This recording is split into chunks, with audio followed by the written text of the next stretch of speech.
ಎಲ್ರಿಗೂ ನಮಸ್ಕಾರ.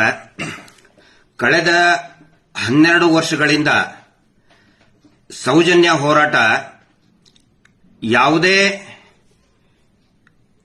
ಅಡ್ಡಿ ಆತಂಕ ಇಲ್ಲದೆ, ಕಾನೂನು ಸುವ್ಯವಸ್ಥೆಗೆ ಧಕ್ಕೆ ತರದೆ, ಶಾಂತಿಗೆ ಧಕ್ಕೆ ತರದೆ ನಿರಂತರವಾಗಿ ಮಹೇಶ್ ಶೆಟ್ಟಿ ತಿಮರೋಡಿ ಅವರು ಒಂದು ಕಾನೂನಿನ ಅಡಿಯಲ್ಲಿ ಈ ಹೋರಾಟವನ್ನು ನಡೆಸಿಕೊಂಡು ಬಂದಿದ್ದಾರೆ. ಆದರೆ ಕಳೆದ ಒಂದು ವಾರದಿಂದ ಆಗ್ತಾ ಇರುವಂತಹ ಬೆಳವಣಿಗೆ ನೋಡಿದರೆ ಇಡೀ ಹೋರಾಟಕ್ಕೆ ಹಿಂದೂ ಮುಸ್ಲಿಂ ಅನ್ನುವಂತಹ ಒಂದು ಬಣ್ಣ ಬೆಳೆದು ಇಡೀ ರಾಜ್ಯದಲ್ಲಿ ದಂಗೆಯನ್ನ ಎಬ್ಬಿಸಿ ಧರ್ಮಸ್ಥಳ ಶ್ರೀ ಕ್ಷೇತ್ರದಲ್ಲಿ, ಹಿಂದೂಗಳ ಪವಿತ್ರ ಧರ್ಮಸ್ಥಳ ಶ್ರೀ ಕ್ಷೇತ್ರದಲ್ಲಿ ನಡೆದಂತಹ ನೂರಾರು ಅತ್ಯಾಚಾರ, ಕೊಲೆಗಳು, ಅದರ ವಿರುದ್ಧ ನಡೀತಾ ಇರುವಂತಹ ಪ್ರತಿಭಟನೆಯನ್ನ ಈ ಕೋಮು ದಂಗೆಗೆ ತಿರುಗಿಸುವಂತಹ ಪ್ರಯತ್ನ ಒಂದು ದೊಡ್ಡ ಷಡ್ಯಂತ್ರ ನಡೀತಾ ಇದೆ. ನಾನು ಇವತ್ತು ಈ ಕ್ಷಣದಲ್ಲಿ ಯಾಕೆ ಮಾತಾಡ್ತಾ ಇದ್ದೀನಿ ಅಂತ ಹೇಳಿದ್ರೆ, ಒಂದೊಂದು ಗಂಟೆಗೂ ಕೂಡ ಎಷ್ಟೊಂದು ಆತಂಕ ಸೃಷ್ಟಿ ಮಾಡ್ತಾ ಇದ್ದಾರೆ ಅಂತ ಹೇಳಿದ್ರೆ ನಿನ್ನೆಯ ಒಂದು ಬೆಳವಣಿಗೆನೇ ಸಾಕ್ಷಿ. ನಿನ್ನೆ ನಡುರಾತ್ರಿ ನಾನು ಮತ್ತು ಸಮೀರ್ ನಾವು ಮಾತಾಡಬೇಕಾದ್ರೆ ಪಾಪ ಅವರ ತಾಯಿ, ವಯಸ್ಸಾದಂತಹ ತಾಯಿ ಮತ್ತು ಈಗ ತಾನೇ ಮದುವೆ ಆದಂತಹ ಸಮೀರ್ ಅವರ ಅಕ್ಕ ಅವರು ಕೂಡ ಜೊತೆಗಿದ್ರು. ನಿನ್ನೆ ಮಧ್ಯಾಹ್ನದ ಹೊತ್ತಿಗೆ ಪೊಲೀಸರು ಬಂದಾಗ ಅಳತಾ ಬೇಡ್ಕೊಂಡ್ರವರು. ಯಾರು? ಸಮೀರ್ ಅವರ ತಾಯಿ.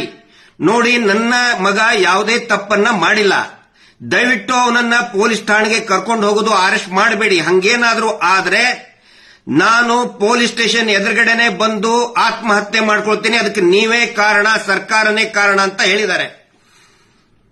ಆವಾಗ ಎಲ್ಲರೂ ಕೂಡ ನಾವು ಪೊಲೀಸ್ ಇಲಾಖೆಗೆ, ಹಿರಿಯ ಅಧಿಕಾರಿಗಳಿಗೆ, ಸಂಬಂಧಪಟ್ಟಂತಹ ಅಧಿಕಾರಿಗಳಿಗೆ ಕನ್ವಿನ್ಸ್ ಮಾಡಿದ್ವಿ.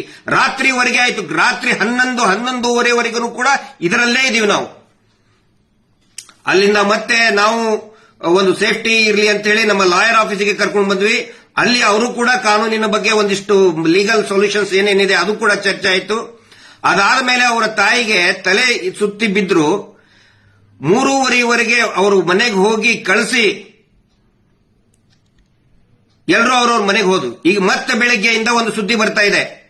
ಏನಂತ ಹೇಳಿದ್ರೆ, ಒಂದು ವಾರದ ಮಟ್ಟಿಗಾದರೂ ಸಮೀರ್ ಮತ್ತು ಅವನ ಜೊತೆಗಿರುವಂತಹ ಸೌಜನ್ಯ ಹೋರಾಟಗಾರನ ಒಂದು ವಾರದ ಮಟ್ಟಿಗಾದರೂ ಕೂಡ ಅರೆಸ್ಟ್ ಮಾಡಿ ಜೈಲಿಗೆ ಹಾಕಿ ಅಂತೇಳಿ ಇದೇ ನಕಲಿ ದೇವಮಾನವ ವೀರೇಂದ್ರ ಜೈನ್ ಕೇಂದ್ರ ಸಚಿವರೊಬ್ಬರಿಂದ ಮತ್ತು ರಾಜ್ಯದ ಒಬ್ಬ ಪ್ರಭಾವಿ ಸಚಿವರಿಂದ ಪೊಲೀಸರ ಮೇಲೆ ಒತ್ತಡ ಹಾಕ್ತಾ ಇದ್ದಾರೆ ಅಂತ ಹೇಳಿ ನಮಗೆ ಮಾಹಿತಿ, ಖಚಿತವಾದಂತಹ ಮಾಹಿತಿ ಬರ್ತಾ ಇದೆ. ಇದನ್ನ ನಾನು ಯಾಕೆ ಹೇಳ್ತಾ ಇದ್ದೀನಿ ಅಂತ ಹೇಳಿದ್ರೆ, ಪ್ರತಿಯೊಂದನ್ನು ಕೂಡ ಪಬ್ಲಿಕ್ ಡೊಮೇನ್ ಅಲ್ಲಿ ಇರಲಿ, ಸಾರ್ವಜನಿಕರಿಗೆ ಗೊತ್ತಾಗ್ಲಿ ಏನು ನಡೀತಾ ಇದೆ ಅಂತ ಹೇಳಿ, ಈ ರಾಜ್ಯದಲ್ಲಿ ಈ ವ್ಯವಸ್ಥೆಯಲ್ಲಿ ಏನು ನಡೀತಾ ಇದೆ ಅಂತ ಹೇಳಿ ಗೊತ್ತಾಗ್ಲಿ. ಪದೇ ಪದೇ ಹಿಂದೂ ಮುಸ್ಲಿಂ ಅಂತ ಮಾಡ್ತಾ ಇದ್ರಿ. ಮಹೇಶ್ ಶೆಟ್ಟಿ ತಿಮರೋಡಿ ಅವರು ಇವತ್ತಿಗೂ ಕೂಡ ಅವರು ಯಾವಾಗಿಂತ ಅವರಿಗೆ ಜ್ಞಾನ ಬಂದಿದೆ ಅವತ್ತಿನಿಂದಲೂ ಇವತ್ತಿನವರೆಗೆ ಭಗವದ್ ಧ್ವಜವನ್ನ ಮನೆಯಲ್ಲಿಟ್ಟು ಪೂಜೆ ಮಾಡ್ತಾರೆ.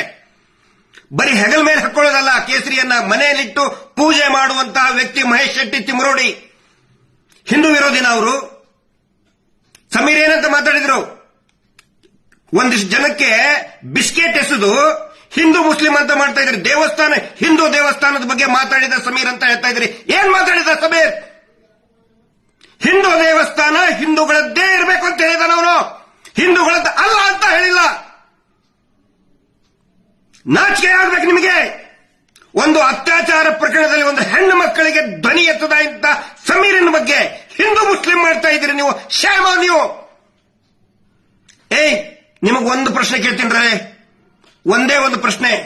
ನಿನ್ನ ಮನೆಯ ಹೆಣ್ಣು ಮಗಳಿಗೆ, ನಿನ್ನ ಮಗಳೋ, ನಿನ್ನ ತಂಗಿನೋ, ಹೆಂಡತಿನೋ, ತಾಯಿಗೋ ಯಾವನಾದ್ರೂ ಒಬ್ಬ ಕಿರಾತಕ ಹಿಂದೂ ಎತ್ಕೊಂಡು ಹೋಗಿ ಹಾಳು ಮಾಡಿದ್ರೆ, ಆಯ್ತು ಬಿಡಪ್ಪ, ನಾನು ಹಿಂದೂ, ಅವನು ಅತ್ಯಾಚಾರ ಮಾಡಿದವನು ಹಿಂದೂ, ಹೋಗ್ಲಿ ಬಿಡು ಅಂತೇಳಿ ಸುಮ್ಮನೆ ಬಿಡ್ತೀಯ? ನಾಲಾಯಕ್. ಒಬ್ಬ ಮುಸಲ್ಮಾನ ಹೆಣ್ಣು ಮಗಳನ್ನ ಒಬ್ಬ ಮುಸಲ್ಮಾನ್ ಕಿರಾತಕ ಎತ್ಕೊಂಡು ಹೋಗಿ ಅತ್ಯಾಚಾರ ಮಾಡಿ ಹಾಳು ಮಾಡಿದ್ರೆ, ಆಯ್ತು ಬಿಡಪ್ಪ, ಮುಸಲ್ಮಾನೇ ಮಾಡಿದ ಬಿಡು ಅಂತ ಯಾರಾದ್ರೂ ಸುಮ್ಮನೆ ಬಿಡ್ತಾರ? ಕ್ರಿಶ್ಚಿಯನ್ರಿಗೂ ಕೇಳ್ತಾ ಇದ್ದೀನಿ, ಜೈನ್ರಿಗೂ ಕೇಳ್ತಾ ಇದ್ದೀನಿ, ದಯವಿಟ್ಟು ಈ ಸುಳ್ಳು ಸುಳ್ಳು ಪೋಸ್ಟ್ ಹಾಕ್ತಾ ಇರುವಂತಹ, ವಿಷ ಉಗುಳ್ತಾ ಇರುವಂತಹ, ಹಿಂದೂ ಮುಸಲ್ಮಾನ್ ಅಂತ ವಿಷ ಉಗುಳ್ತಾ ಇರುವಂತಹ ಪೋಸ್ಟ್ ಗಳನ್ನ ದಯವಿಟ್ಟು ನಂಬಬೇಡಿ. ಸಮೀರನ್ ಮೇಲೆ ಸೋಮೋಟೋ ಕೇಸ್ ಹಾಕ್ತಿರಲ್ಲ ನೀವು, ಸ್ವಯಂ ಪ್ರೇರಿತ ದೂರು ದಾಖಲೆಯನ್ನು ಮಾಡಿದ್ರಲ್ಲ, 299 ಅರೆಸ್ಟ್ ಮಾಡೋದಕ್ಕೆ ಬರೋದಿಲ್ಲ. ಸುಪ್ರೀಂ ಕೋರ್ಟಿನ ಆದೇಶ ಇದೆ. ಆದರೂ ಕೂಡ ನಿನ್ನೆ ಪೊಲೀಸರು ಬಂದು ಅರೆಸ್ಟ್ ಮಾಡಕ್ ಬಂದಿದ್ರಿ. ಈ ಕೋಮು ಗಲಭೆ ಎಬ್ಬಿಸ್ತಾ ಇರುವಂತಹ ಫೇಕ್ ಅಕೌಂಟ್ ನಲ್ಲಿ ಎಷ್ಟೋ ಜನ ಫೇಕ್ ಅಕೌಂಟ್ ನಲ್ಲಿ ಹಿಂದೂ ಮುಸಲ್ಮಾನ್ ಮಾಡ್ತಾ ಇದಾರಲ್ಲ, ಅವ್ರ ಮೇಲೆ ಯಾಕೆ ಸೋಮೋಟೋ ಕೇಸ್ ಇವತ್ತಿನವರೆಗೂ ರಿಜಿಸ್ಟರ್ ಆಗಲಿಲ್ಲ ಅನ್ನೋ ಪ್ರಶ್ನೆಯನ್ನ ನಾನು ಕೇಳ್ತಾ ಇದ್ದೀನಿ. ಅಂದ್ರೆ ಈ ವೀರೇಂದ್ರ ಜೈನ್ ನಕಲಿ ದೇವಮಾನವ, ಸಿಕ್ಕಾಪಟ್ಟೆ ದುಡ್ಡಿದೆ, ದೇವಸ್ಥಾನವನ್ನ ಕಂಟ್ರೋಲ್ ಮಾಡ್ತಾನೆ. ಅವನ ಹತ್ರ ರಾಷ್ಟ್ರಪತಿಗಳು ಬರ್ತಾರೆ, ಪ್ರಧಾನ ಮಂತ್ರಿಗಳು ಬರ್ತಾರೆ, ಮುಖ್ಯಮಂತ್ರಿಗಳು ಬರ್ತಾರೆ, ಹೋಮ್ ಮಿನಿಸ್ಟರ್ ಬಂದು ಕಾಲು ಬೀಳ್ತಾರೆ, ಜಡ್ಜಸ್ಗಳು, ಹೈಕೋರ್ಟ್ ಸುಪ್ರೀಂ ಕೋರ್ಟ್ ಜಡ್ಜಸ್ಗಳು ಬಂದು ಅವ್ನು ಕಾಲು ಬೀಳ್ತಾರೆ ಅಂತ ಹೇಳಿದ್ರೆ ಅವನು ಏನ್ ಮಾಡಿದ್ದ ಅದೇ ನಿಜನಾ? ಅವನೇನ್ ಕಾನೂನಿಗಿಂತ ದೊಡ್ಡವನ? ಅವನು ನಕಲಿ ದೇವಮಾನವ ವೀರೇಂದ್ರ ಜೈನ್. ಅವನ ತಮ್ಮ 100 ಕೊಲೆಗಳನ್ನ ಮಾಡಿದ, 100 ಹೆಣ್ಣುಮಕ್ಕಳನ್ನ ಕೊಂದು ಕೊಲೆ ಮಾಡಿ ನೇತ್ರಾವತಿ ನದಿಯಲ್ಲಿ ಕಾಡಿನಲ್ಲಿ ಬಿಸಾಕಿದ್ದಾನೆ. ಅದರ ಸಾಕ್ಷಿ ನನ್ನ ಹತ್ರ ಇದೆ. ಸುಳ್ಳು ಮಾತಾಡ್ತಾ ಇದ್ರೆ ನನಗೆ ಅರೆಸ್ಟ್ ಮಾಡ್ಕೊಂಡು ಹೋಗ್ಲಿ. ನಾನು ತಪ್ಪು ಮಾತಾಡ್ತಾ ಇದ್ರೆ, ನಾನು ದಾಖಲೆ ಸಾಕ್ಷಿಗಳನ್ನ ಕೊಡದೆ ಹೋದ್ರೆ ಫಸ್ಟ್ ನನ್ನನ್ನು ಅರೆಸ್ಟ್ ಮಾಡಿ ಅಂತ ಸರ್ಕಾರ ಕೇಳ್ತಾ ಇದ್ದೀನಿ. ನಾನು ಬೊಗಳೆ ಬಿಡ್ತಾ ಇಲ್ಲ. ಇಲ್ಲಿವರೆಗೆ ನಾವು ಹೇಳಿದ್ದು ಬರೀ 10%, 10% ಇನ್ನೂ ಎಲ್ಲವೂ ಇದೆ. ಎಲ್ಲ ಇಟ್ಕೊಂಡು ಕೂತ್ಕೊಂಡಿದ್ದೀವಿ ನಾವು, ಸುಮ್ಮನೆ ಬೊಗಳೆ ಬಿಡ್ತಾ ಇಲ್ಲ. ಇಲ್ಲಿ ಸರ್ಕಾರ ಇವತ್ತು ನಮಗೆ ಹೇಳಿ ಆಯ್ತು ತೋರಿಸು ಅಂತ ಹೇಳಿ, ತೋರಿಸಲಿಲ್ಲ ಅಂದ್ರೆ ನಮಗೆ ಅರೆಸ್ಟ್ ಮಾಡ್ಕೊಂಡು ಹೋಗಿ. ನೀವು ವಾಸ್ತವವನ್ನೇ ಹೇಳ್ತಾ ಇದೀವಿ ಇಲ್ಲಿ. ಅದಕ್ಕೆ ಎಲ್ರಿಗೂ ನಾನು ವಿನಂತಿ ಮಾಡ್ಕೊತಾ ಇದ್ದೀನಿ. ಸುಮಾರು ಜನ ಕಾಲ್ ಮಾಡ್ತಾ ಇದ್ದಾರೆ, ವಿಶೇಷವಾಗಿ ಯೂಟ್ಯೂಬರ್ಸ್ಗಳು ತುಂಬಾ ಒಂದು ಕಾಳಜಿಯಿಂದ ಒಂದು ಕಾಲ್ ಮಾಡ್ತಾ ಇದ್ದಾರೆ, ಸಿಗ್ತೀವಿ ಭೇಟಿಯಾಗಬೇಕು ಅಂತ ಹೇಳ್ತಾ ಇದ್ದಾರೆ. ಎಲ್ಲರಿಗೂ ನನಗೆ ಮಾತಾಡಕ್ ಆಗ್ತಾ ಇಲ್ಲ.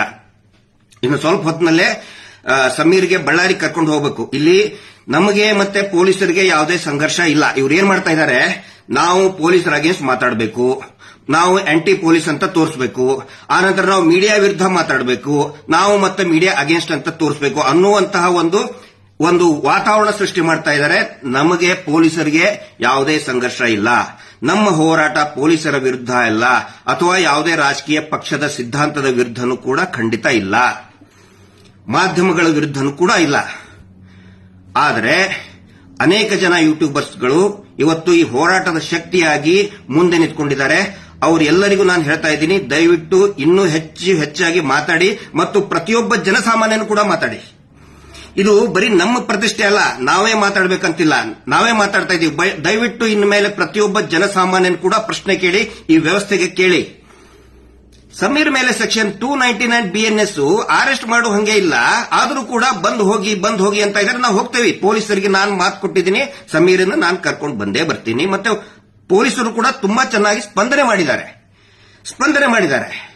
ಅಲ್ಲಿ ಇರುವಂತಹ ಠಾಣಾಧಿಕಾರಿ ಇರ್ಬೋದು, ಬಳ್ಳಾರಿ ಅವರು ಇರ್ಬೋದು, ಹಿರಿಯ ಅಧಿಕಾರಿಗಳಿರ್ಬೋದು, ಮತ್ತು ಕರ್ಕೊಂಡು ಬಂದಂತ ನಿನ್ನೆ ನಮ್ಮ ಜೊತೆಗಿದ್ದಂತ ಎಲ್ಲಾ ಸ್ಟಾಫ್ಗಳು ಕೂಡ, ಬಳ್ಳಾರಿ ಪೊಲೀಸರು ಇರ್ಬೋದು, ಜಿಗಣಿ ಇರ್ಬೋದು, ಎಲ್ಲರೂ ಕೂಡ ಚೆನ್ನಾಗಿ ವರ್ತನೆ ಮಾಡಿದ್ದಾರೆ. ಆದ್ರೆ ನೋಡಿ, ಈ ಶೀನಪ್ಪ ಅನ್ನುವಂತ ವ್ಯಕ್ತಿ ಎಲ್ಲಾ ಯೂಟ್ಯೂಬರ್ಸ್ಗಳಿಗೂ ಕೂಡ ನೋಟಿಸ್ ಕೊಟ್ಟು ಬ್ಲಾಕ್ ಮಾಡಿಸಿದ. ಅದೇ ಶೀನಪ್ಪನ ವಿರುದ್ಧ 10 ವರ್ಷದವರೆಗೆ ಶಿಕ್ಷೆ ಆಗುವಂತಹ ಸುಗ್ರೀವಾಜ್ಞೆ ಇದ್ರೂ ಕೂಡ ಯಾಕೆ ಅರೆಸ್ಟ್ ಮಾಡ್ತಾ ಇಲ್ಲ? ಯಾಕೆ ಅವನು ಕರೆಸ್ಕೊಳ್ಳಿಲ್ಲ ಪೊಲೀಸ್ ಸ್ಟೇಷನ್ಗೆ? ಇವರು ಮಾಡ್ತಾ ಇರೋ ಮೀಟರ್ ಬಡ್ಡಿ ದಂಧೆಯಿಂದ ಊರೂರಲ್ಲಿ ಹೆಣಗಳು ಬೀಳ್ತಾ ಇದೆ. ಇದೇ ಧರ್ಮೋದ್ಯಮಿ ವೀರೇಂದ್ರ ಜೈನ್ ಮಾಡ್ತಾ ಇರುವಂತಹ ಒಂದು ಡ್ರಾಮಾ ಕಂಪನಿ, ಗ್ರಾಮ ಅಭಿವೃದ್ಧಿ ಯೋಜನೆ, ಅದರಿಂದ ಊರೂರಲ್ಲಿ ಜಗಳ ಆಗ್ತಾ ಇದೆ ರೀ. ಆತ್ಮಹತ್ಯೆ ಆಗಿದೆ. ಇಲ್ಲೇ ಚಿಕ್ಕಬಳ್ಳಾಪುರದಲ್ಲಿ ಒಬ್ಬ 2 ವರ್ಷದ ನವ ವಿವಾಹಿತೆ ಅರ್ಪಿತಾ ಅನ್ನೋಂಥವ್ರು ಊರಲ್ಲಿ ಹಾಕೊಂಡಿದ್ದಾರೆ. ಫೋಟೋ ಕೂಡ ಕಳಿಸಿದೀವಿ ನಾವು. ಯಾಕೆ ಅರೆಸ್ಟ್ ಮಾಡ್ತಾ ಇಲ್ಲ ಅವನ್ನ? ಯಾಕೆ ತನಿಖೆ ಆಗ್ತಾ ಇಲ್ಲ? ಕಾನೂನಿಗಿಂತ ದೊಡ್ಡವನ? ಸಂವಿಧಾನಕ್ಕಿಂತ ದೊಡ್ಡವರಾದ್ರೆ ಎಲ್ಲಾದ್ರು? ಇದನ್ನ ನಾನು ಕೇಳ್ತಾ ಇದ್ದೀನಿ. ಪಾಪ ಸಮೀರ್ ಒಂದು ನ್ಯಾಯದ ಆಗ್ರಹ ಮಾಡಿದ್ದಕ್ಕೆ ಅವನ ಮೇಲೆ ಸೋಮೋಟೋ ಅಂದ್ರೆ ಸ್ವಯಂ ಪ್ರೇರಿತ ದೂರು ದಾಖಲು ಮಾಡಿದ್ರಿ. ಸುಗ್ರೀವಾಜ್ಞೆಯಲ್ಲಿ 11-12 ಜನ ಹೆಣ್ಮಕ್ಳು ಕಂಪ್ಲೇಂಟ್ ಕೊಟ್ಟರು. ಆ ಚೀನಪ್ಪನ ಮೇಲೆ, ಅನಿಲ್ ಕುಮಾರ್ ಮೇಲೆ, ಮೀಟರ್ ಬಡ್ಡಿ ದಂಧೆ ಮಾಡ್ತಿರುವಂತ ಅನಿಲ್ ಕುಮಾರ್ ಮೇಲೆ ಯಾಕೆ ಅರೆಸ್ಟ್ ಮಾಡಿಲ್ಲ? ಆ ಪ್ರಶ್ನೆ ನಾವು ಕೇಳ್ತಾ ಇದ್ದೀವಿ. ದಯವಿಟ್ಟು ಎಲ್ರಿಗೂ ಒಂದು ವಿನಂತಿ ಮಾಡ್ತಾ ಇದ್ದೀನಿ. ಇವತ್ತು ಸಾಯಂಕಾಲದವರೆಗೆ ಏನಾಗುತ್ತೋ ಅನ್ನೋದು ಗೊತ್ತಿಲ್ಲ. ಈಗ 1 ಗಂಟೆಯಲ್ಲಿ ಸಮೀರ್ ಅವ್ರನ್ನ ನಾನು ಕರ್ಕೊಂಡು ಹೋಗ್ತಾ ಇದ್ದೀನಿ. ಏನೇನ್ ಪ್ರಿಕಾಷನ್ ತಗೋಬೇಕು ಅದೆಲ್ಲಾ ಪ್ರಿಕಾಷನ್ಗಳನ್ನ, ಕಾನೂನಿನ ಪ್ರಿಕಾಷನ್ಗಳನ್ನ ನಾವು ತಗೊಳ್ತೀವಿ. ಓಡಿ ಹೋಗುವಂತದ್ದೇನಿಲ್ಲ ಇಲ್ಲಿ. ನಾನು ಯಾಕೆ ಇಷ್ಟೊಂದು ಇದು ಮಾಡ್ತಾ ಇದ್ದೀನಿ ಅಂದ್ರೆ, ನಾನು ವೈಯಕ್ತಿಕವಾಗಿ ಮತ್ತು ಈ ಹೋರಾಟಗಾರರು ಜೈಲಿಗೆ ಹೋಗೋದಕ್ಕೆ ನಾವು ಹೆದರ್ಕೊಂಡಿಲ್ಲ. ಪಾಪ ಆ ಹುಡುಗ ಈಗ ಇನ್ನು 20-21 ವರ್ಷ. ಅವ್ರ ತಾಯಿನೂ ಕೂಡ ಬಹಳ ವೆರಿ ಸಿಂಪಲ್ ಫ್ಯಾಮಿಲಿ. ಅದು ಹಿಂದೂ ಧರ್ಮದ ಬಗ್ಗೆನೂ ಗೌರವ ಇದೆ, ಇಸ್ಲಾಂ ಧರ್ಮದ ಬಗ್ಗೆನೂ ಆ ವ್ಯಕ್ತಿಗೆ ಗೌರವ ಇದೆ, ಕ್ರಿಶ್ಚಿಯನ್ ಧರ್ಮದ ಬಗ್ಗೆನೂ ಗೌರವ ಇದೆ ಆ ವ್ಯಕ್ತಿಗೆ. ಅವನು ಒಬ್ಬ ಭಾರತೀಯಾಗಿ ಕೆಲಸ ಮಾಡ್ತಾ ಇದ್ದಾನೆ, ಒಬ್ಬ ಕನ್ನಡಿಗಾಗಿ ಮಾಡ್ತಾ ಇದ್ದಾನೆ. ಪಾಪ ಅಂತ ಹುಡುಗನ್ನ ಜೈಲಿಗೆ ಹಾಕಬೇಕು ಅಂತ ಹೇಳಿ, ಜೈಲಿಗೆ ಹಾಕಲೇಬೇಕು ಅಂತ ಹೇಳಿ ಈ ನಕಲಿ ದೇವಮಾನವ ಸರ್ಕಾರದಿಂದ ಒತ್ತಡ ತರ್ತಾ ಇದ್ದಾನೆ. ಹಿಂಗಾಗಿ ಈ ವಿಷಯವನ್ನ ನಾನು ಸಾರ್ವಜನಿಕರ ಗಮನಕ್ಕೆ ತರ್ತಾ ಇದ್ದೀನಿ. ನಾವು ಯಾರು ಎಲ್ಲಿ ಓಡಿ ಹೋಗಲ್ಲ, ಸಮೀರ್ ಆಗ್ಲಿ ನಾವಾಗ್ಲಿ ಯಾರು ಕೂಡ ಎಲ್ಲಿ ಓಡಿ ಹೋಗಲ್ಲ. ಪೊಲೀಸರ ಮುಂದೆ ಹಾಜರಾಗ್ತೀವಿ. ಏನಾದರೂ ವ್ಯತ್ಯಾಸ ಆದರೆ ಈ ಸರ್ಕಾರನೇ ಹೊಣೆ ಆಗುತ್ತೆ. ಆಸ್ ಇಟ್ ಈಸ್ ನಾನು ಹೇಳ್ತಾ ಇದ್ದೀನಿ. ಒನ್ಸ್ ಅಗೇನ್ ನಾನು ಪ್ರಶ್ನೆ ಕೇಳ್ತಾ ಇದ್ದೀನಿ. ಹಿಂದೂ ಮುಸ್ಲಿಂ ಮತ್ತೆ ಸುಳ್ಳು ಹೇಳಿ ಫೇಕ್ ಅಲ್ಲಿ ಮಾತಾಡ್ತಾ ಇವನು ಹಾಕಿರೋ ಬಿಸ್ಕೆಟ್ ತಿಂದು ಮಾತಾಡ್ತಾ ಇದ್ದೀರಲ್ಲ, ಒನ್ಸ್ ಅಗೇನ್ ನೀವೇ ಉತ್ತರ ಕೊಡಿ. ನಿಮ್ಮ ಮನೆ ಹೆಣ್ಮಕ್ಳಿಗೆ ಮೊದಲು ಉತ್ತರ ಕೊಟ್ಟು ಆಮೇಲೆ ಹಿಂದೂ ಮುಸ್ಲಿಂ ಮಾತಾಡಿ. ಲಾಸ್ಟ್ ಕೊನೆಗೆ ಐ ರಿಪೀಟ್, ನಿನ್ನ ಮನೆ ಹೆಣ್ಮಗಳನ್ನ ಒಬ್ಬ ಹಿಂದೂ ಎತ್ಕೊಂಡು ಹೋಗಿ ಹಾಳು ಮಾಡಿದ್ರೆ ಆಯ್ತಪ್ಪ ಹಿಂದೂನೇ ಮಾಡಿದ ಅಂತ ಸುಮ್ಮನೆ ಇರ್ತೀಯ ಮಗನೇ? ಉತ್ತರ ಕೊಡು ಲೋಫರ್. Justice for Soujanya.